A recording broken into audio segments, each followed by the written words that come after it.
Hello बच्चों, let's start the question. The question is the value of the integral 48 upon pi to the power 4 integration 0 to pi bracket 3 pi x square upon 2 minus x cube bracket close sine x upon 1 plus cos square x d x is equal to. Value हमें इसकी find करनी है। तो अब इसके अगर हम की कंसेप्ट के बारे में बात करें तो वो यहाँ पे हम डिस्कस कर लेते हैं। की कॉन्सेप्ट, तो इसमें जो यूज होगा वो सबसे पहले यूज होगा by part method. Okay, by part method. तो इसका जो बेसिक फॉर्मूला होता है वो होता है आपका एफ ऑफ एक्स। दो फंक्शंस होते हैं, एफ ऑफ एक्स और जी ऑफ एक्स, और एक्स के रिस्पेक्ट में डी एक्स के रिस्पेक्ट में इसको इंटीग्रेट कराते हैं। तो ये मिलेगा आपको first function as it is according to the I late late करते हैं। इसको फर्स्ट लेट करते हैं और इसको हम सेकेंड लेट करते हैं। तो यहाँ पे हो जाएगा जी ऑफ एक्स का integration d x minus whole का इंटीग्रेशन और डिफरेंशिएशन ऑफ फर्स्ट फंक्शन का, और integration of g x d x और होल का इंटीग्रेशन। अब क्या करना है मुझे, यहाँ पे किंग्स रूल भी यूज होना है इस पे। किंग्स, ये होता है आपका लिमिट दे रखी होती है, मान लो ए से बी दे रखी है, और यहाँ पे आपका एफ ऑफ एक्स है और यहाँ पे आपका डी एक्स दे रखा है। ओके, तो यहाँ पे किंग्स रूल लगता है कि लिमिट हमारे पास वही रहती है ए से बी। तो ये हो जाएगा f of a plus b minus x हो जाएगा, और ये आपका डी एक्स हो जाएगा। ओके, तो ये हमने बेसिक की कंसेप्ट जान लिया। अब जैसे क्वेश्चन में रखा है 48 अपॉन पाई की पावर 4, और इसको मैं क्या करूंगा, पूरे को आईलेट कर दूंगा। तो ये हो जाएगा आपका आई इक्वल्स टू 48 अपॉन पाई की पावर 4, और इसको मैंने क्या लेट करा है, इसको I1। तो यहाँ पे आ जाएगा ये I1। तो अब इसको ही मुझे सॉल्व करना है। ठीक है, तो यहाँ पे I1 इक्वल टू हो जाएगा 0 टू पाई हो जाएगा, और यहाँ पे मिलेगा 3 पाई एक्स स्क्वायर अपॉन में 2 माइनस हो जाएगा आपका एक्स क्यूब, और इनटू में हो जाएगा आपका साइन एक्स अपॉन में 1 प्लस कॉस स्क्वायर एक्स। ये आ जाएगा dx। अब इसमें हम क्या करेंगे, बाय पार्ट मेथड का यूज करेंगे। ओके, यहाँ पे ये आई दे रखा है, I1 है। ओके, अब यहाँ पे मुझे क्या करना है, इसमें बाय पार्ट मेथड, इसको मैं फर्स्ट लेट कर लूंगा और इसको सेकेंड लेट कर लूंगा according to the I LATE. तो first function as it is होगा, तो ये आ जाएगा 3 pi x square by 2 minus x cube, और दूसरे का मुझे क्या करना है, इंटीग्रेशन करना। तो ये आ जाएगा आपका साइन एक्स अपॉन में 1 प्लस कॉस स्क्वायर एक्स, और यहाँ पे आ जाएगा डी एक्स, और लिमिट है आपकी 0 से पाई दे रखी है माइनस, और इंटीग्रेशन। अब डिफरेंशिएशन आप सेकेंड फंक्शन का होगा, तो d over d x 3 pi x square by 2 minus x cube, और integration of sine x upon 1 plus cos square x मैंने यहाँ पे लगा दिया।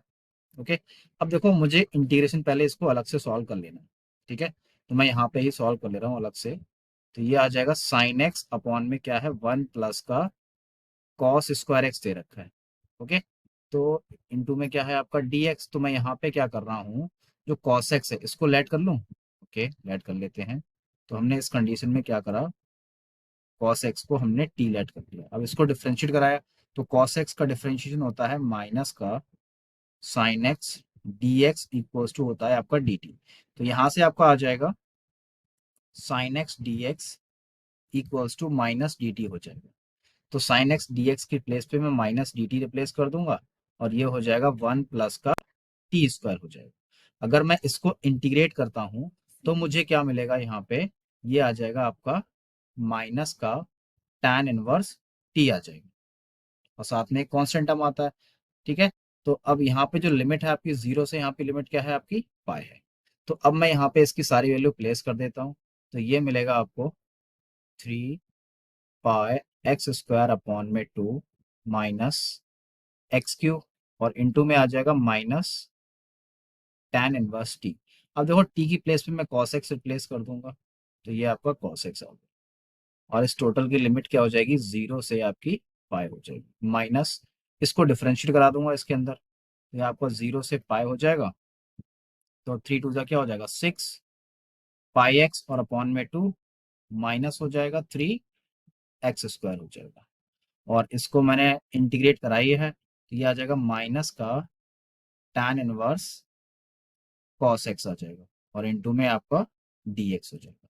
ठीक है, अगर मैं इसका सोल्यूशन करूंगा तो यहाँ से इसको मैं बाहर ले आऊंगा, upper limit minus lower limit लगा दूंगा, ये भी क्या है आपका ब्रैकेट के अंदर ही है। ओके, तो अपर लिमिट आपका लगाने पर क्या मिल रहा है, 3 पाई क्यूब मिलेगा, 3 पाई क्यूब और अपॉन में क्या हो जाएगा 2, माइनस का हो जाएगा यहाँ पे पाई क्यूब हो जाएगा, लोअर लिमिट लगाने पर टोटल वैल्यू इसकी 0 हो जाएगी। ठीक है, तो और यहाँ पे मिलेगा माइनस का tan इनवर्स cos पाई मिलेगा। ओके, माइनस, अब यहाँ पे आ जाएगा 0 से पाई है लिमिट, और 2 3 का क्या हो जाएगा 6, तो यहाँ से मैंने कॉमन भी ले लिया आपका 3 और आपका x मैंने कॉमन ले लिया, तो यहाँ बचा आपका पाई माइनस का x बचा, और जो ये वाला माइनस माइनस क्या हो जाएगा यहाँ पे प्लस हो जाएगा, और यहाँ मिलेगा आपको tan इनवर्स cos x मिलेगा, और यहाँ पे आपका dx आ जाएगा। अब देखो यहाँ पे ये कंडीशन मिल रही है ना, तो इसको अगर मैंने यहाँ पे क्या करा, इसको मैंने I2 लेट कर लिया। ठीक है, अब I2 में इसमें किंग्स रूल लगा दूंगा। अब जैसे ही मैंने यहाँ पे किंग्स रूल लगाया, इसको मैं यहाँ पे लिख लेता हूँ, ये 3 को मैंने बाहर निकाल लिया, 0 से आपका क्या है पाई, और यहाँ पे दे रखा है आपका x, पाई माइनस एक्स, और यहाँ पे दे रखा है आपका tan inverse cos x dx।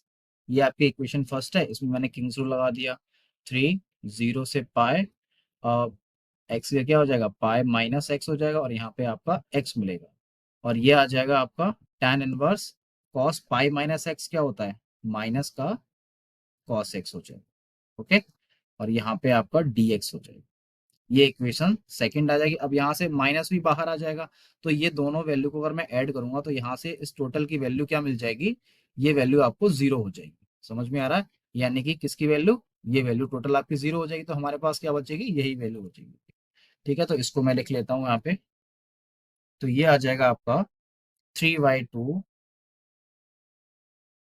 पाई क्यू आ जाएगा, और माइनस का पाई क्यू, और ये आ जाएगा यहाँ पे tan इनवर्स -1 मिलेगा, और यहाँ पे आपका माइनस। अब ये कैसे मिल रहा है यहाँ पे देख लेते हैं। यहाँ पे कि देखो, अगर मैं यहाँ पे कॉस पाई का वैल्यू क्या होता है -1 होता है ना, तो उसके बेसिस पे tan इनवर्स -1 आ गया। अब -1 का tan में किस में वैल्यू होता है पाई/4, तो यहाँ पे जो मिलेगा इसको सोल्यूशन करने पर ये आ जाएगा आपका पाई क्यूब अपॉन में 2 मिलेगा, और इसको सोल्यूशन करने पर मिलेगा मुझे पाई/4 मिल जाएगा। तो अगर मैं इसको पूरा मल्टीप्लाई करता हूं तो यहाँ पे क्या हो जाएगा पाई4/8 आ जाएगा। ये किसका वैल्यू निकल के आया, आपका I1 का वैल्यू निकल के आया। ठीक है, अब जो I1 का वैल्यू निकल के आया, तो यहाँ पे मैं जैसे कि ये मैंने यहाँ रखा था ना, एक बार दिखा देता हूँ यहाँ पे 48/पाई4 I1, तो ये आ जाएगा 48/पाई की पावर 4, और I1 का वैल्यू हमारे पास क्या है पाई की पावर 4/8, तो 8 से मैंने काट दिया 8 6, तो यहाँ से जो आपका आंसर मिल गया 6 मिल जाएगा। तो यही इस क्वेश्चन का फाइनल आंसर है। I hope you understand and thank you.